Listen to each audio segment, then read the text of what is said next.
Hey guys, I'm Zach Joachim, and for the final time in this 2024-25 VCU basketball season, this is On the Horn from the NCAA tournament, Ball Arena in Denver, after VCU lost 80-71 to BYU in the East Region first round.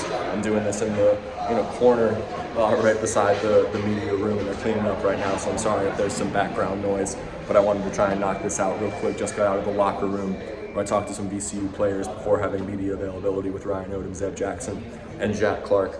Zach Jackson led VCU with a game-high 23 points. He was outstanding, 9 of 14 from the field.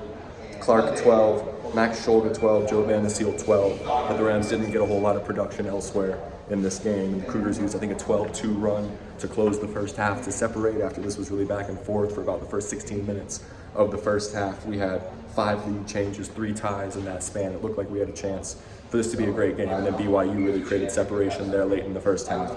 And then into the second half, their largest lead was 20 with 16 minutes to go. And VCU cut it to 10 at 60-50 late in that second half. I think that was about with 9:30 to go. So it looked for a moment as if the Rams might get back into it, but the Cougars just beat them up on the inside, right? And I think that was the difference in this game when you look at the stat sheet. BYU 40-31 rebounding edge, 38-20 points in the paint edge. That's how they won this game, and they were 16-7 on second chance points. VCU committed 11 turnovers, BYU 12 turnovers, both teams 17 points off them. And get this, VCU shot 15 of 38 from 3. Rams made 15 threes, they were 40% from outside for the game. BYU just 7 of 20, 35%. So if you had told me coming into this game that VCU was going to make 15 threes, BYU just 7, you'd say the Rams win, right? But BYU, again, beat them up on the inside. Fousseyni Traore was outstanding, 9 points, 13 rebounds.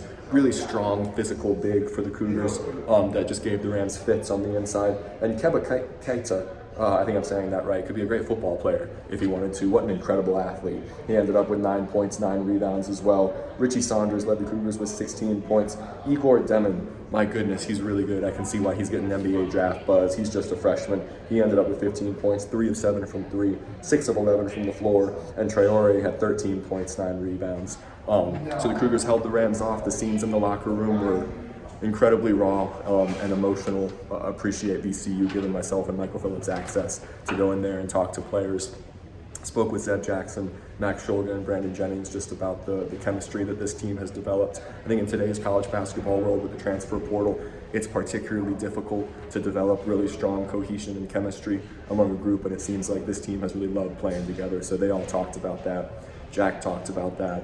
They talked about the laughs. They talked about the great experiences they've had with one another this season, although there are obviously plenty of tears and emotions in that locker room after. And Ryan Odum was asked the big question. Shout out to, I forget his name, but the reporter from The Athletic who asked the tough question about his future and about links to the opening at UVA in addition to some other positions. I think Maryland, now after their coach left for Villanova, has entered the conversation. And Odum, to his credit, thanked the reporter for the question and just said, I'm going to talk about the game right now and not talk about my future. So that's how he's handled it these last couple of weeks. He's not addressed the reports. I think a lot of people in the VCU basketball community appreciated that amid an NCAA tournament run for him to be focused on the task at hand and at VCU and at trying to win a game here. So Rams still have not won an NCAA tournament game since 2016, but I'm sure the VCU fan base will be proud of what this team accomplished this year. 5 graduate players. Obviously, Coach Odum's future up in the air. Who knows what next season is going to look like at this juncture. This was an amazing experience for me coming to cover the NCAA tournament in Denver. I think we're going to fly back to Richmond tomorrow, get our flights booked shortly here. Spoke with Joyce Way, in addition to Demetria Jennings afterward.